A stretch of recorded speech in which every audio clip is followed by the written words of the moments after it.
উম্মতের কান্ডারি রাহমাতুল লিল আলামিন পুলসিরাতের ঘাটে বইসা রে উম্মতি উম্মতি বইলা এতিমের মতো চোখের পানিগুলো পালাইয়া নিচের চোখের নিচে কালো দাগ হইয়া যাইব। নবী আমার কাঁদতে থাকবে, পিছন দিয়ে জিবরাইল ডাকবে, কত জায়গায় খুঁজেছি আপনি নবীরে পাচ্ছি না ইয়া রাসূলুল্লাহ, আপনি আসেন, আপনি না আসলে বিচারের কাজ সম্পাদন শুরু হবে না। তারপর আমার রাসূল মাথা মোবারক ঘোরাবে না, আবার জিবরাইল ডাকবে, হুজুর মায়া করে দয়া করে চেহারা মোবারক খানি ঘুরান, আপনি না গেলে আজকে কোর্ট শুরু হবে না।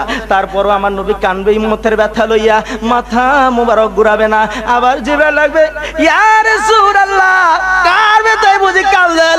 মার কথা মনে পড়ছে, বাবার ব্যথায় বুঝি মনে পড়ছে, কার ব্যথায় কান্দে গো আমি জিবরাইলের কাছে বলবো।